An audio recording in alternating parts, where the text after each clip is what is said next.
সম্মানিত ভাইয়েরা, আল্লাহর নবীর সাহাবী হযরত উসমান রাদিয়াল্লাহু তাআলা আনহু থেকে বর্ণিত আছে, নবী করিম সাল্লাল্লাহু আলাইহি ওয়াসাল্লাম বলেন, তোমাদের মধ্যে সর্বশ্রেষ্ঠ হলো ওই ব্যক্তি, তোমাদের মধ্যে সর্বশ্রেষ্ঠ উত্তম ব্যক্তি হলো যিনি পবিত্র কোরআন শিক্ষা করেছেন এবং অন্যকে শিক্ষা দেয়। সুবহানাল্লাহ। যিনি কোরআন শিখবে এবং অপরকে শিক্ষা দেয়।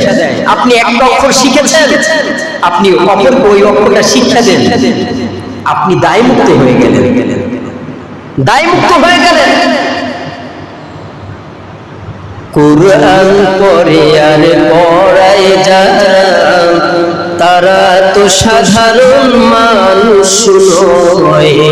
কোরআন পড়ে আর পড়ায় যারা, তারা তো সাধারণ মানুষ নয়। আসমানের নিচে জমিনের উপরে, তারাই তো শ্রেষ্ঠ মানুষ হয়।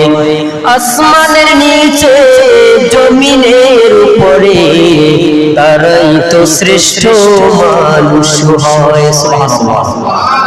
তারাই শ্রেষ্ঠ মানুষ, আসমানের নিচে জমিনের উপরে, এর চাইতে দামি মানুষ আর হতে পারে না। যারা কোরআনের সাথে সম্পর্ক রেখেছে, কোরআন পড়নেওয়ালা মানুষকে ভালোবাসে, অন্তর দিয়ে ভালোবাসে, গালমন্দ করে না।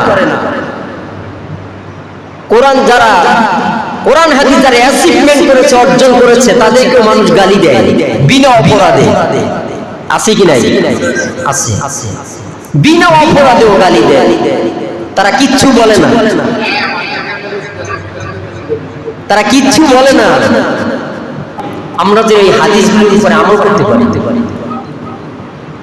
আল্লাহ রাসূল কি বলছেন? আসমানের নিচে জমিনের উপরে তারাই শ্রেষ্ঠ মানুষ।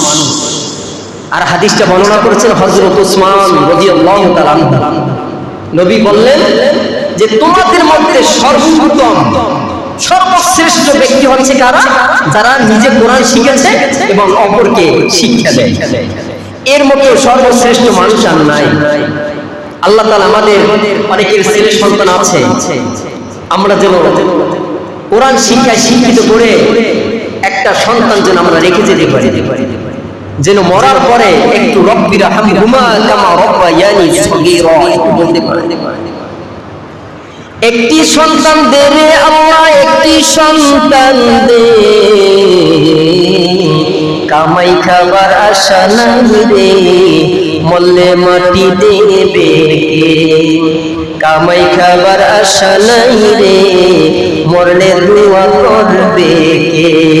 এমন সন্তান রেখে যেতে হবে, যে সন্তান পিতামাতা মরার পরে, ইন্তেকাল করার পরে, এই সন্তান কবরের পাশে গিয়ে সূরা ইয়াসিন তেলাওয়াত করবে, সূরা মুলক তেলাওয়াত করবে, দুই চোখের পানি ছেড়ে দিবে, অশ্রু ছেড়ে দিবে।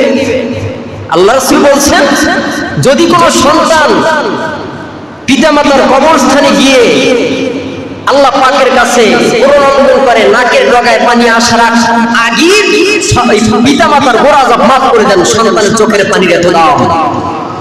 আবার এই পিতামাতা যদি সন্তানের জন্য দোয়া করে, এই পিতামাতার মানে যে চোখের পানির মূল্য কত, এই নাকের ডগার আসার আগে পিতামাতার দোয়া কবুল করে নেন। সুবহানাল্লাহ।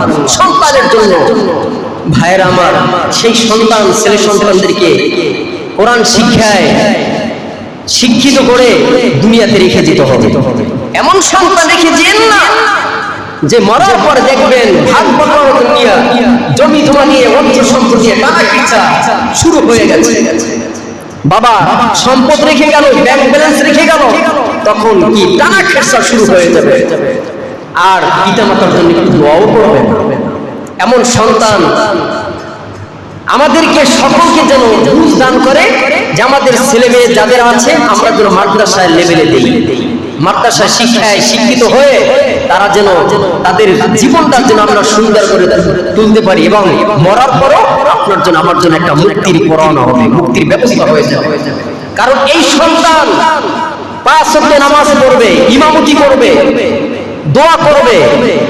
কারণ আল্লাহ রাসূল বলছেন, যখন দুনিয়ার জীবিত ব্যক্তি মৃত ব্যক্তির জন্য দোয়া করে, ওই এই দোয়াটাকে অহুদ পাহাড় সম পরিমাণ করে ওই মৃত ব্যক্তির আমলনামায় পৌঁছায় দেওয়া হয়। সুবহানাল্লাহ বলেন। এরকম সন্তান আমরা সকলের জন্য রেখে যেতে পারি। চিল্লাইবো না আমিন।